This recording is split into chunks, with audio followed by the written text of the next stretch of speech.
In the previous post, we looked at standing committees, although a good deal of what was said applies to pretty much any committee.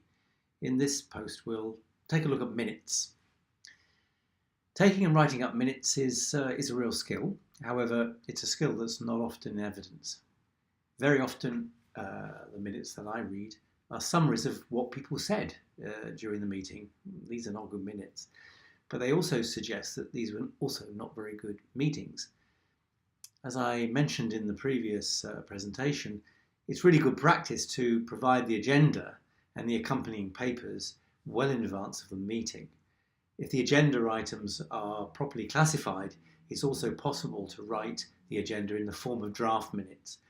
And clearly, if this is possible, then minutes are not a summary of what people said at the meeting.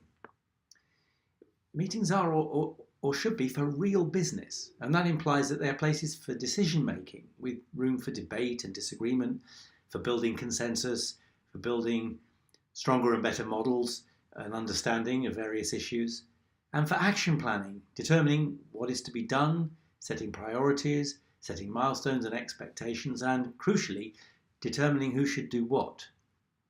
And if that's a correct assessment, then the minutes ought to reflect these things. Indeed, they should mainly focus on them.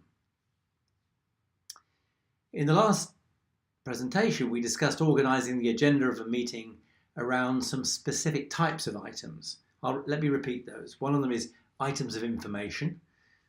And then the second is items for discussion. And the third is items for decision. And in writing the minutes, it's this third and most important item type that really requires a lot of care. The minutes don't need to constitute a sort of stream of consciousness report of exactly who said what and when. They should, in contrast, list the main issues behind the decision, a brief account of the conclusion that was drawn, and a precise account of the conclusion itself. That's the decision that was taken.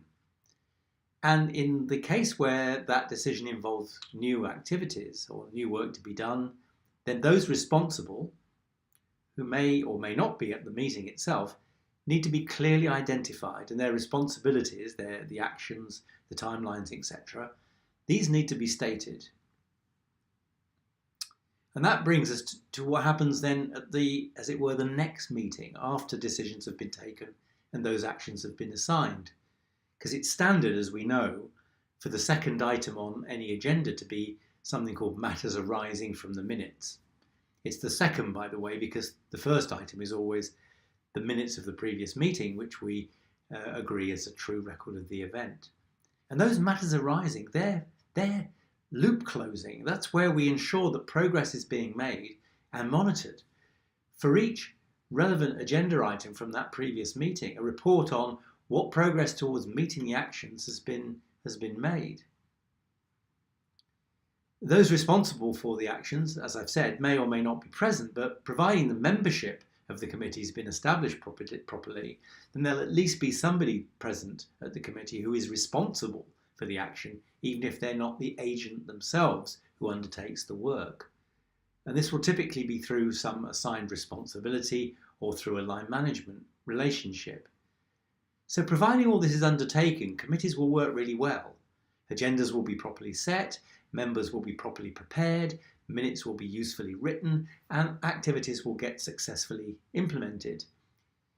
Of course, that does presuppose that the committee itself has got the right members and it has got clear terms of reference that are stuck to, and that relates properly in the governance arrangements to other committees or through other reporting lines that this committee that we're thinking about relates to.